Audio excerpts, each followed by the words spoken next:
étudier un passage de Rabbi Nathan qui, j'espère, va nous donner de la vigueur et du courage. C'est un morceau très très important. Alors je vais directement traduire du texte en hébreu.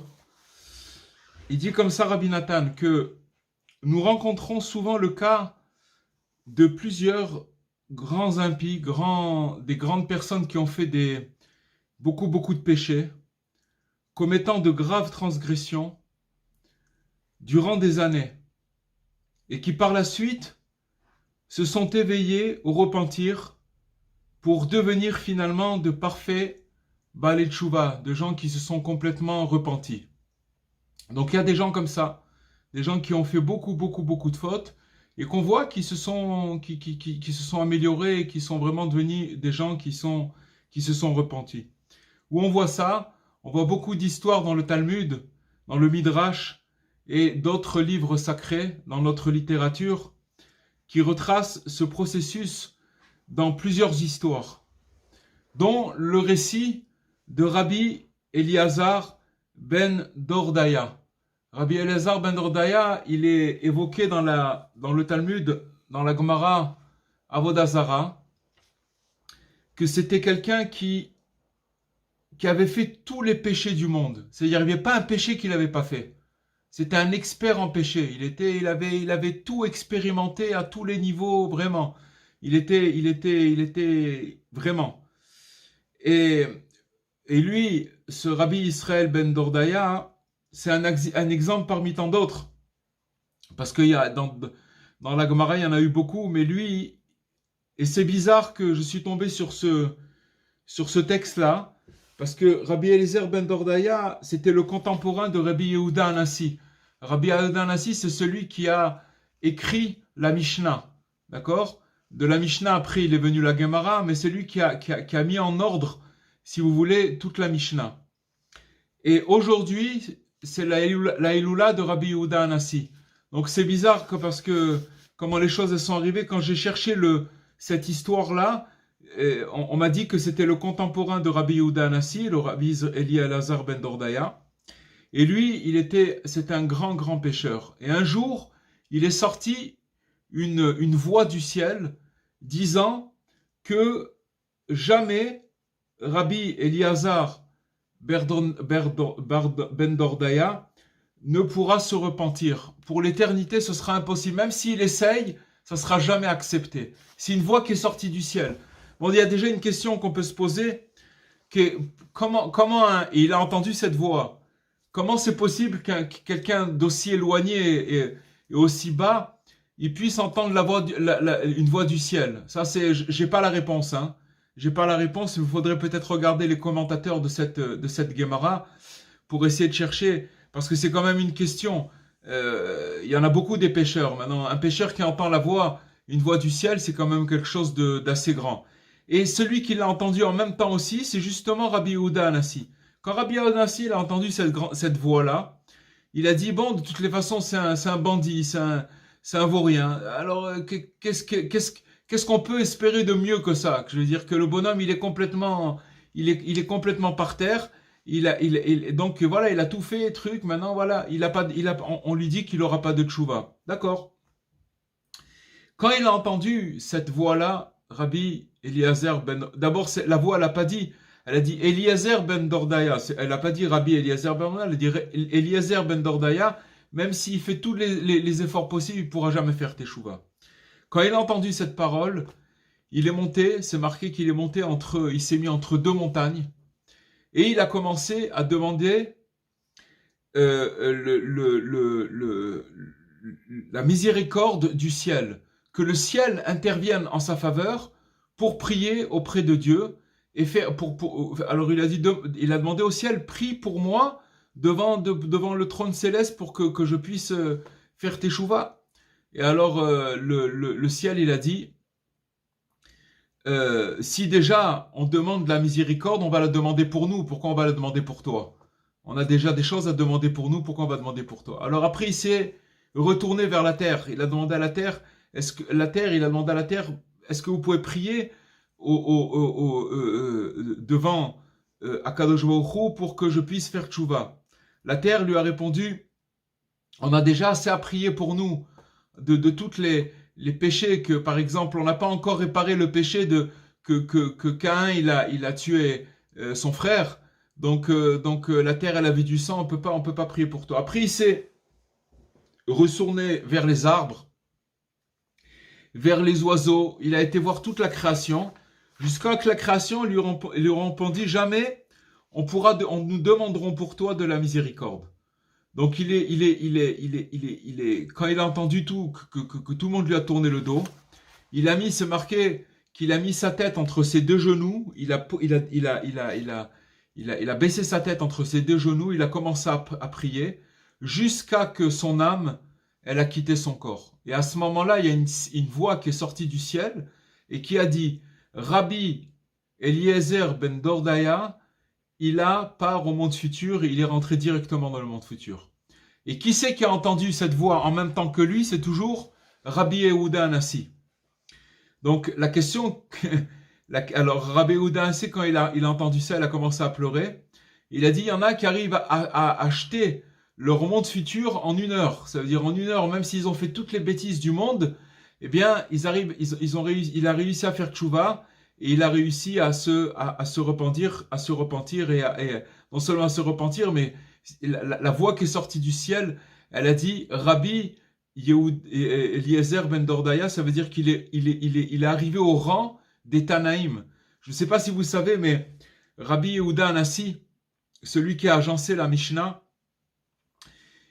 c'est marqué dans la Gemara Brachot que quand il est décédé, le Shabbat après qu'il soit décédé, il est revenu dans sa maison. C'était quelqu'un de très riche, Rabbi Yehuda Anassi, très très riche.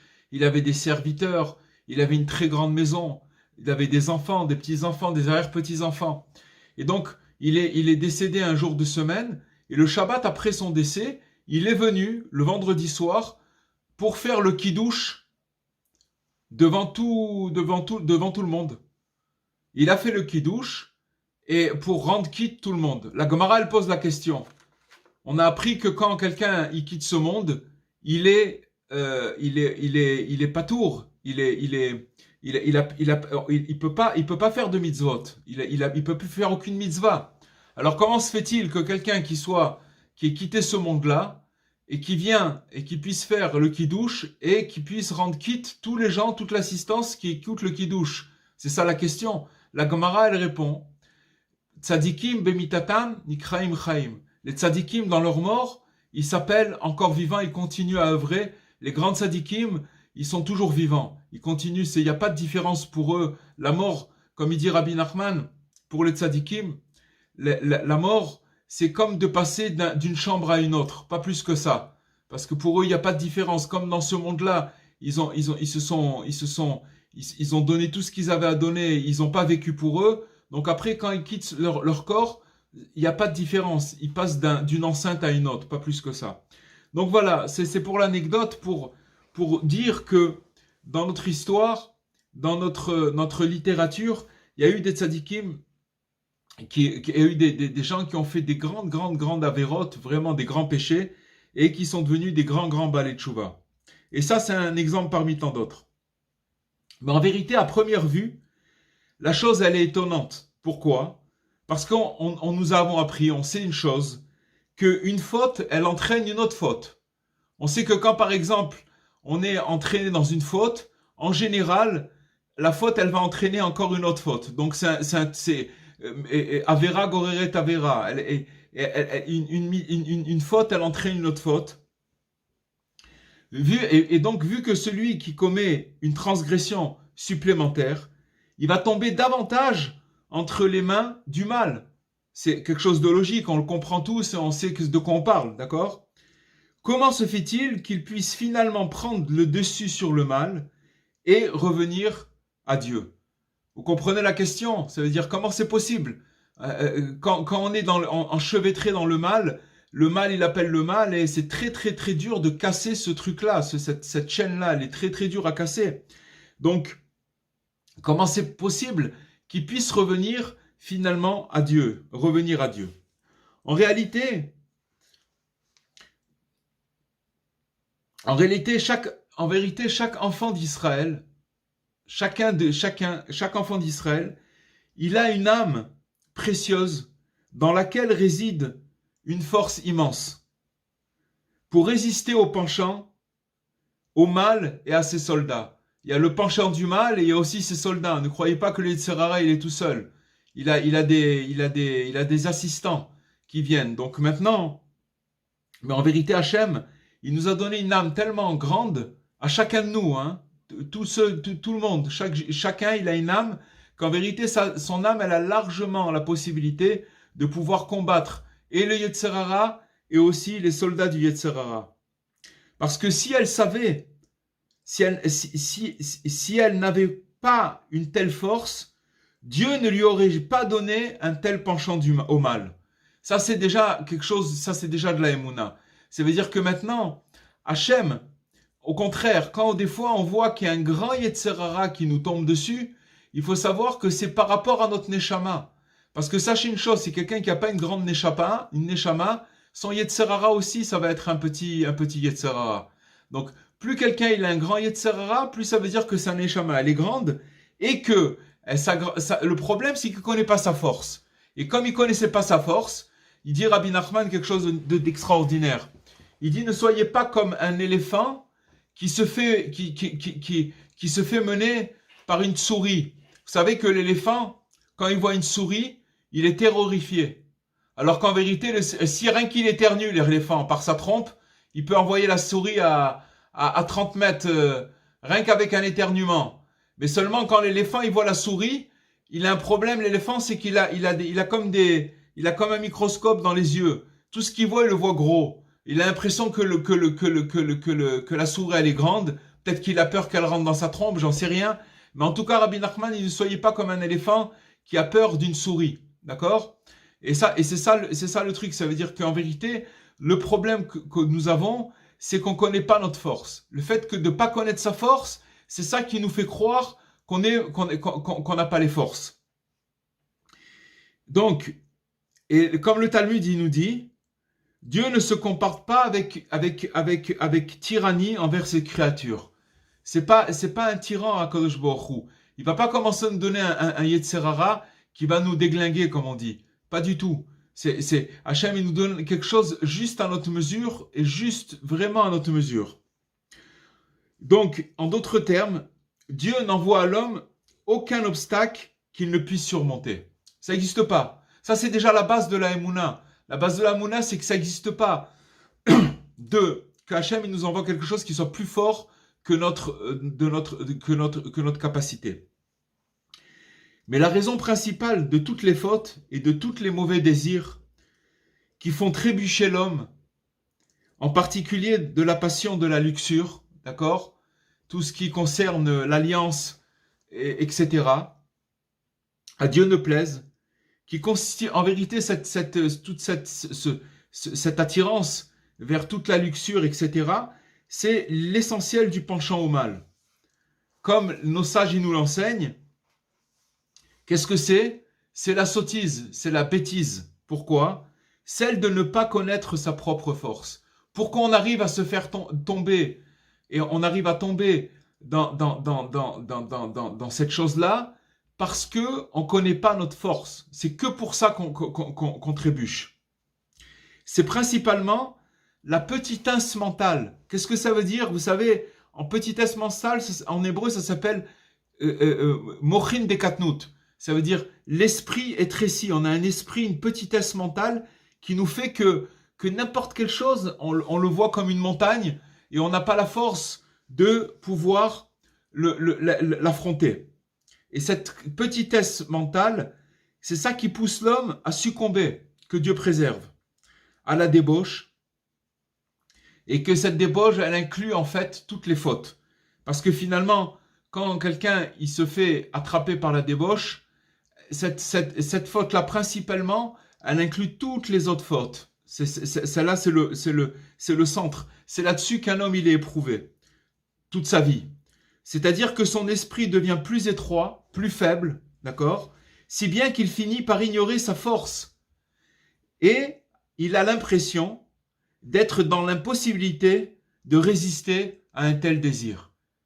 Il peut pas, c'est pas possible, j'y arrive pas, je peux pas. Mais d'où ça vient? En vérité, il croit comme ça. C'est une imagination. Il croit comme ça. Mais ça vient du fait qu'il connaît pas sa force, et du fait qu'il connaît pas sa force, son esprit, il est rétréci. Je vais vous donner un exemple d'un esprit rétréci. Vous voyez, par exemple, imaginez-vous quand le Shabbat, il arrive, quand on est en train de se préparer pour le Shabbat, on s'est douché, on a des beaux vêtements, on va à la choule, on n'y va pas, peu importe, mais on sent la sainteté du Shabbat. En général, on va dire que notre esprit, il est large. D'accord? On sent la lumière. Ça s'appelle un esprit large. Un esprit petit, ça veut dire c'est tomber dans la petitesse, dans la mesquinerie. Et ça vient du fait qu'on ne connaît pas notre force. C'est ça qui nous fait tomber là-bas. Car la force siège essentiellement dans le cœur. Parce qu'en fait, la force d'un homme, elle est dans son cœur. Si par exemple quelqu'un, il veut sortir la nuit et que il a peur. Pourquoi il a peur? Parce que c'est son cœur qui a peur. Et au contraire, si quelqu'un il se prend, il dit ah il a eu du courage, d'où il vient le courage? Le courage il vient du cœur. Donc la force elle est dans le cœur. Et celui qui a un cœur vigoureux, il pourra triompher de toutes les tentations du monde. Ça c'est une chose. Et en effet, ce que nous avons vu chez plusieurs tzadikim, des justes, et des hommes spirituellement, qui sont spirituellement valables, qui ont surmonté de grandes épreuves par la sagesse et leur esprit, qui sont la force essentielle de l'homme juif. C'est ça sa force. C'est qu'il a une force dans l'esprit et une sagesse, comme c'est marqué. Les Chachamim nous disent, la sagesse est une force pour le sage. Une personne, elle a au niveau finalement, au niveau de sa tête, on sait tous que c'est quelque chose de pas bien. D'accord? On le sait tous. Mais le problème, c'est qu'on ne connaît pas notre force. Et donc, on tombe dans la petitesse d'esprit. Et notre cœur, il s'affaiblit. Et le cœur, il est faible. Et donc, la tentation, elle est là. Voilà. Parce que, en vérité, notre cerveau, notre intellect, c'est là-bas que se trouve notre âme. Et en fait, l'âme d'un homme, même si c'est le pire des pires, quand Rabbi Nathan il nous dit le pire des pires, alors imaginez-vous le pire des pires, et c'est peut-être pas encore le pire des pires. Ça veut dire le pire des pires, c'est le pire des pires. Vous comprenez? En général, c'est un autre enseignement, mais quand on entend cette phrase du pire des pires, vous savez, sûrement peut-être qu'il y a des gens qui pensent comme ça dans ce que je suis en train de dire. Ils se disent oui, mais quand il dit le pire des pires, il n'a pas pensé à moi. Il croit que moi je suis exclu parce que moi je suis le pire des pires. Non. Quand Rabbi Nathan il dit le pire des pires, c'est le pire des pires. C'est-à-dire imaginez-vous le pire des pires, alors c'est le pire des pires. D'accord? Peut incontestablement rester ferme face au monde entier et à toutes ses séductions. Même, alors ça veut dire que maintenant, on aurait pu croire, d'accord, alors il y a les tzadikim, il y a les hommes qui sont spirituellement, ils sont grands, ok. Mais moi, qu'est-ce que je suis? Moi, je sais comment je me comporte, et donc je me considère comme quelqu'un, comme le pire des pires. Il dit Rabbi Nathan qu'il a les forces de combattre contre tout le monde et contre toutes les séductions. Et ce n'est pas de l'humilité que de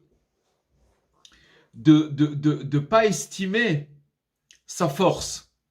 Ça veut dire que le fait, il y a des fois, hein, quelqu'un il dit oh mais je suis faible et tout, et il pense que c'est de l'humilité. Et en fait, c'est pas du tout de l'humilité.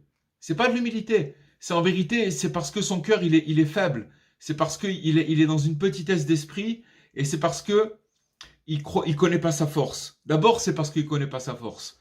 Et le fait de pas connaître sa force, ça l'amène à un état d'esprit petit, et donc son cœur il est faible, et donc il succombe à toutes les tentations.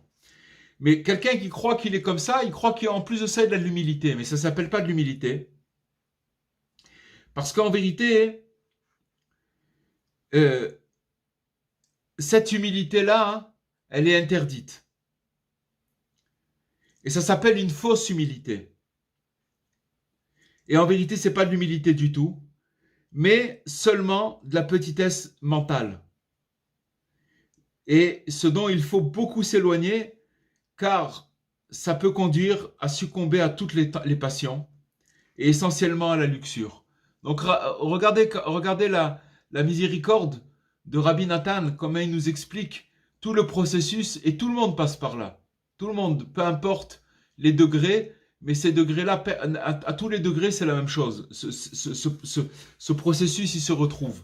C'est le même partout, mais en vérité, bien au contraire. Chaque individu, il doit se dire qu'il possède une âme très élevée, parce que c'est la vérité. Son âme, l'âme de chacun, elle est très élevée, et plus que ça, plus que ça. L'âme de chacun, elle est personnelle.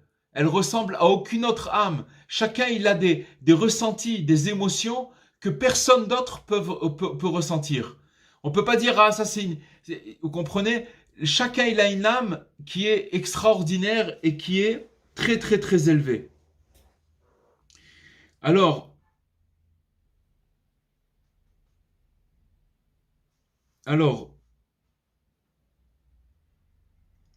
et donc il doit se dire qu'il a une âme très élevée, car l'âme, même celle du pire des pires du peuple d'Israël, est elle aussi très élevée et très sainte. Même quand vous voyez quelqu'un de pire, au contraire, celle du pire, c'est en vérité celle-là qui est la plus élevée. C'est comme ça que ça marche. Et il lui faut se dire qu'il n'est pas convenable d'être entraîné par les désirs terrestres. Comme on dit, noblesse exige. Pourquoi noblesse exige? Parce que, d'abord, j'ai pas choisi mon âme. C'est Hachem qui me l'a mise à l'intérieur de moi. Et en me la mettant à l'intérieur de moi, noblesse n'oblige. Il m'a mis quelque chose de tellement grand, tellement extraordinaire, qu'en vérité, maintenant, c'est vrai, je tombe, je trébuche, etc., etc. Mais je dois savoir que mon âme, elle est élevée. Et que à la force que Dieu m'a donnée dans cette âme-là, j'ai la force de pouvoir surmonter et de surpasser toutes ces tentations. Et à plus forte raison, de commettre une transgression. Cette idée se trouve dans le verset « Il éleva son cœur dans les voies de Dieu ». Il y a un verset dans la Torah, je crois que c'est dans Michelet, non, c'est dans Kohelet, où il dit il élèvera son cœur dans les voies de Dieu. Ça veut dire que maintenant, quand il sait qu'il a déjà, que Dieu lui a donné, vous savez, c'est comme si, par exemple, je vous donne un exemple. Prenez un jeu vidéo avec de la guerre. Alors, vous choisissez l'arme que vous voulez, les munitions, vous avez plusieurs armes, pour faire la guerre, ok? Maintenant, quand Hachem il nous a mis dans cette terre, il nous a fait descendre très très bas. Il faut savoir, parce que la terre, cette terre là où on est, c'est l'endroit le plus bas de tous les univers. D'accord? C'est le centre et c'est l'endroit le plus bas. Il faut savoir que il nous a donné une arme, ça veut dire une âme qui est une arme. D'accord? Le problème, c'est que c'est comme si vous jetez quelqu'un dans la nature, mais la personne, elle connaît pas sa force. Donc, elle connaît pas son arme, elle connaît pas son âme, elle connaît pas l'arme qu'elle a. Et donc elle peut complètement perdre son chemin. Pour ça que Kohelet il dit qu'il éleva son cœur dans les voies de Dieu. Comment élever son cœur? Son cœur, on l'élève quand on sait qu'on a une âme sacrée et qu'elle a la force de tout braver. Il faut élever son cœur dans les voies de Dieu et savoir que par sa racine, c'est quoi la racine? Sa racine de cette âme-là, chaque homme d'Israël est extrêmement éloigné de toute transgression. En vérité, notre âme, que chacun de nous avons, il faut savoir qu'elle est très très éloignée, cette âme, de toutes les transgressions. Ça n'a rien à voir avec les fautes et tout ça. D'accord? C'est ça qui nous a mis en nous, Dieu. Et possède en lui une force considérable pour triompher du monde entier et de toutes ses passions. L'essentiel, de connaître sa force. Voilà ce qu'il dit Rabbi Nathan. C'est quoi l'essentiel? C'est d'avoir le mérite, parce que aussi c'est un mérite, de connaître sa force. Maintenant, comment on peut arriver à ce mérite? Alors il faut demander à Dieu. Parce que malheureusement, ce qu'on est en train de parler maintenant, c'est des éléments qu'on nous dit, on les intègre avec notre cerveau, mais seulement il faut les faire descendre dans notre cœur. Ça veut dire d'être persuadé qu'on a... Je vous donne un exemple, c'est comme si, imaginez-vous, quelqu'un, vous lui dites, tu sais même pas, mais ça fait déjà, t'as un blouson, et dans ce blouson-là, t'as un diamant de 100 carats. D'accord? Un diamant extraordinaire d'une valeur inestimable. Mais tu le sais pas. Et tu marches avec, et tu jettes ton blouson, voilà, tu te rends pas compte de ce que tu es truc. Et maintenant, alors c'est la même chose, d'avoir le mérite de connaître sa force, ça veut dire d'avoir le mérite de savoir c'est quoi connaître sa force, de dévoiler la force qu'il y a dans notre neshama. Hachem, il nous a pas. Et c'est pour ça que les tzadikim, Rabbi Nathan, il nous dit attention, et Hachem nous a donné une âme extraordinaire. Mais étant donné que les forces négatives guettent l'homme de toutes parts, ça on le sait, d'accord? Les forces négatives, elles nous guettent sans arrêt. Et que plus un homme commet de fautes, plus le mal tire de lui sa vitalité et en fait, il devient, il fait partie, c'est-à-dire que il devient mal, ça veut dire le mal, il s'accapare de lui, d'accord? Il s'accapare de lui. Et il est possible que le mal avale l'homme jusqu'à toucher le point le plus profond de la sainteté de sa judaïté. Il y a un point chez chacun de nous, une nekuda, un point, que ce point-là, c'est un point très très profond. C'est que on est né juif, d'accord? Et c'est un point saint que même si quelqu'un, par exemple, il fait des fautes, si on va lui dire maintenant, je sais pas moi, fait de l'idolâtrie ou un grand péché, il serait capable, cette personne-là, elle serait capable de donner sa vie, mais de pas mourir mais il préférerait mourir que de faire ce péché-là. Et on l'a vu dans l'histoire, des gens très très simples, ni des Talmidei Chachamim, ni des gens qui connaissaient la Torah, pas du tout, et qui ont donné leur vie. Par exemple, je vous donne un exemple simple. 60 ans avant que Rabbi Nachman, il arrive sur terre, à Ouman même, là où réside Rabbi Nachman, où il est enterré, il y avait un tsar de la région qui a rassemblé 30 000 juifs dans la colline où Rabbi Nachman il est enterré. Et il a dressé un dé nuptial, une roupa. Et dans cette roupa, il a mis une croix. Et il a dit comme ça, que tout celui qui passe dans ce dé nuptial, il sera sauvé. Je ne vous demande pas de vous prosterner, je vous demande juste de passer dans le dé nuptial. Il n'y a pas besoin de se prosterner. Il a dit celui qui veut, il vivra, sinon je tue celui qui ne veut pas. Sur les 30 000 juifs, tous les 30 000 juifs, ils n'ont pas accepté. Et pendant 4 jours et 4 nuits, sans arrêt, au fil de l'épée, ils ont tué un après l'autre. Ils les ont tués. Il y avait des rivières de sang, des rivières sur toute cette colline. C'est pour ça que Rabbi Nachman a voulu être enterré là-bas, parce qu'il a dit que cet endroit est un endroit très très très saint. Pourquoi? Parce qu'il y a des âmes qui ont été, ils se sont sacrifiés pour le nom de Dieu, pour pas trahir leur judaïté. Et c'est ça le point central qui nous parle ici, qui nous dit ici. Il dit que ce point, alors des fois, le mal, il avale l'homme jusqu'à toucher le point le plus profond de la sainteté de sa judaïté. Il se renforce alors et tente d'engloutir même ce point, et pour ce faire, il pousse l'homme à commettre une très grave transgression afin de l'engloutir totalement, à Dieu ne plaise. C'est-à-dire qu'il le pousse, il lui propose une avéra très très grave, que grâce à cette avéra-là, grâce à ce péché-là, il va pouvoir éteindre cette étincelle, toute cette étincelle, c'est le moteur de chacun de nous. Même si des fois, on ne le sent pas, on ne sait pas qu'il existe, mais il est là. Et c'est ça qui nous fait vivre. Et ça, il veut nous le prendre. Le mauvais côté, il veut nous le prendre. Pourtant, dès que le mal souhaite avaler le point le plus profond de la sainteté de la judaïté, de l'homme, d'accord, ce point se coince dans la gorge du mal. Imaginez-vous que maintenant, il va avaler ce point-là, il va se retrouver dans la trachée artère du serpent, d'accord, du mauvais penchant, et il va se coincer dans sa gorge. C'est comme quelqu'un que Dieu préserve, il prend un morceau de poisson, et il y a une arête qui se coince dans la gorge. Il peut plus rien faire. Il est comme ça en train d'étouffer.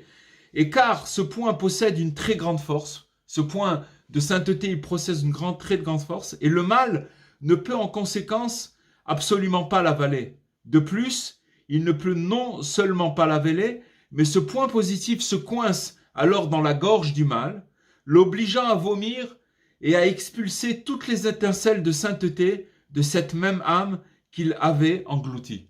Imaginez-vous que non seulement il n'arrive pas à avaler ce point, mais il fait vomir toutes les étincelles, tous les qui sont perdus, et des fois, ça peut arriver qu'une personne elle se trouve dans une grande épreuve et entre deux eaux comme ça, et que finalement il va s'en sortir parce que justement à cause que ce point-là, le mal il veut l'avaler, mais il va se coincer, ce point-là de ce juif-là, il va se coincer dans la gorge du mal, et le mal il va être obligé de vomir toutes les étincelles. Et grâce à lui, grâce à cette personne qui aura résisté, alors qu'est-ce qui va se passer? Il va libérer des étincelles et il va faire ramener des gens, même à son insu, il ne sait même pas, mais grâce à lui, il y a plein de gens qui vont retrouver leur voie. C'est pourquoi il peut arriver qu'une personne s'éveille au repentir après avoir commis plusieurs transgressions, comme nous venons de l'expliquer. Une faute amène parfois l'homme au repentir, c'est-à-dire que parce qu'il a trébuché par une faute grave, son cœur a été torturé, il s'est éveillé au repentir au point de devenir un véritable repenti. Un vrai Baal Tshuva. Vous avez compris comment ça marche? C'est quelque chose de très fort ce qu'on étudie ce soir. C'est très fort. Et tout cela parce que son étincelle sainte s'est ressaisie. Maintenant, c'est quelque chose de... Vous savez que quand il y a eu les camps de concentration, il y a des gens, avant de mourir, c'était des jeunes de 14-15 ans, c'était des chassidim. Ils étaient devant une fosse commune et les Allemands, ils étaient prêts à les mitrailler, ils étaient tout nus. Et qu'est-ce qu'ils faisaient ces chassidim de 14-15 ans? Ils commençaient à danser. Pourquoi danser? Parce qu'ils disaient aux Allemands, notre corps, vous pouvez le prendre. Mais notre volonté, notre âme, vous ne pouvez pas l'attraper. Parce qu'au moment où ils vont les tuer, l'âme, elle va monter là où elle va monter. Un corps, c'est un corps. Ok? Donc c'est ça l'idée. Et tout cela parce que son étincelle sainte, elle s'est ressaisie. Et parce qu'elle est extrêmement puissante. Lorsqu'elle voit que le mal cherche à l'engloutir complètement, elle se renforce contre lui, tant et si bien que le mal est contraint de vomir et de restituer toute la sainteté qu'il a avalée d'elle. Donc, bien sûr, il faut savoir une chose, il faut faire une parenthèse, qu'il est bien évident que nul ne peut s'appuyer sur cela, car celui qui dit « je fauterai », puis je me repentirai, d'accord? Alors, c'est un problème parce que c'est marqué dans la Gemara que du ciel, on ne va pas favoriser sa repentance. Il va avoir des difficultés, d'accord? Mais en fait, parfois le mal se renforce tellement qu'il engloutit l'homme complètement, comme ce fut le cas de bien des gens qui sont éloignés complètement, qui même à la fin ne se sont pas repentis. Ça aussi, ça a existé. Des gens qui n'ont pas les exemples que la Torah nous donne, sûrement. Vous voyez, la question qu'on a posée au tout début pour Rabbi Eliezer ben Dordaya, c'est que comment quelqu'un qui est complètement, avant de s'appeler Rabbi, c'était quelqu'un qui avait fait tous les péchés du monde, comment il peut entendre une voix qui lui dit, même d'entendre cette voix qui lui dit tu pourras jamais faire tes chouvas, c'est déjà un grand mérite. Comment il entend cette voix? Alors j'ai pensé, c'est tout, j'ai pensé que sûrement que ce Eliezer ben Dordaya, bien qu'il faisait des péchés, il avait en lui un sentiment où il aurait voulu s'arranger. Et ce vouloir-là, il l'a entretenu jusqu'au moment où il a eu une occasion, et ben il a fait tchouva complètement. Il a réussi. Finalement, c'est marqué que quand une personne si elle fait tchouva avant de quitter ce monde, sa tchouva elle est acceptée. Complètement. Il va au Olam Haba directement. Le problème, il est comment? C'est que il faut toute une vie pour préparer le moment de quitter ce monde-là. Parce que c'est pas tout le monde qui peut quitter ce monde. Au moment de quitter ce monde, la personne, elle est tellement confuse, elle est tellement perdue que de trouver les forces de faire tchouva à ce moment-là, c'est pratiquement impossible. Donc, mais il y a eu des exemples que oui, ça a été possible. Mais sûrement que l'exemple de Rabbi Eliezer ben Dordaya, c'était quelqu'un qui a entretenu en lui ce vouloir comment dirais-je, de se repentir. Et Hachem, il lui a donné cette possibilité. Et donc,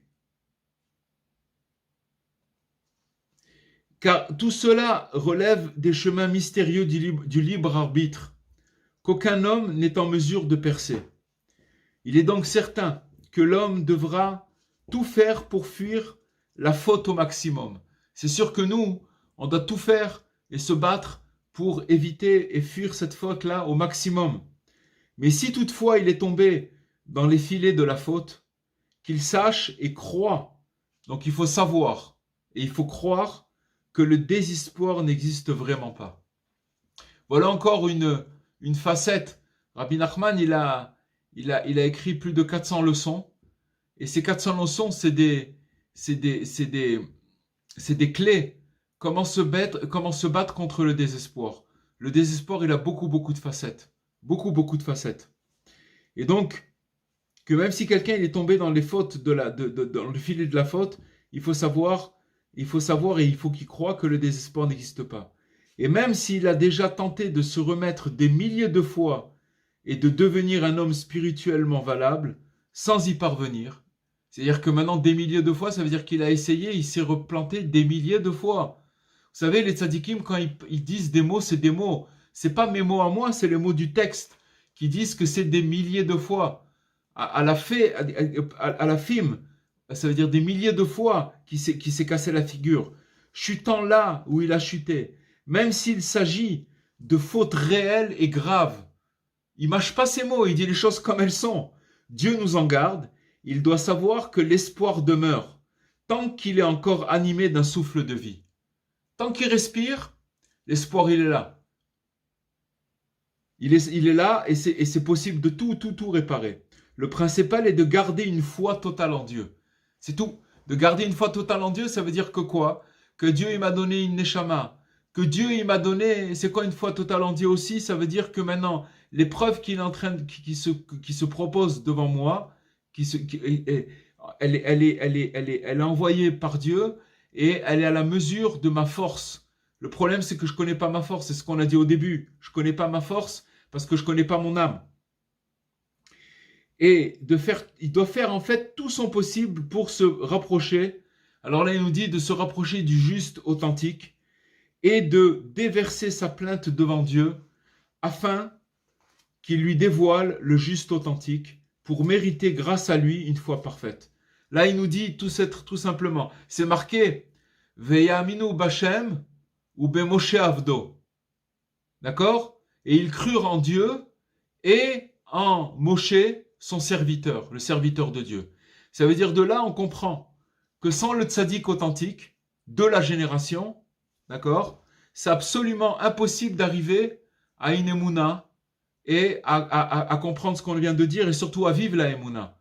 C'est que, donc, ce qu'il nous dit maintenant, c'est que d'avoir la foi en Dieu, c'est de lui demander de déverser sa plainte, sa complainte, sa prière devant Dieu, qui nous dévoile le juste authentique pour mériter grâce à lui une foi parfaite. Ça veut dire quoi? Ça veut dire que si on ne se rapproche pas du juste authentique, tout simplement, c'est absolument impossible d'avoir de la foi. C'est tout de la, comme on dit de la littérature, c'est pas de la foi. C'est parce que c'est que lui qui peut nous faire passer la foi en Dieu. Pourquoi la foi en Dieu? Je vais vous expliquer pourquoi. Parce que ce qu'on est en train d'étudier ce soir, c'est un processus et il nous fait montrer que voilà, il mâche pas ses mots, par quoi l'homme y passe, d'accord? Mais d'un autre côté, il nous fait montrer, voilà, malgré tout ça, tu peux t'en sortir. Quoi que tu aies fait et quoi qu'il va se passer, tu peux t'en sortir, c'est possible, d'accord? Alors, et ça c'est que le juste qui peut nous faire passer ce message-là.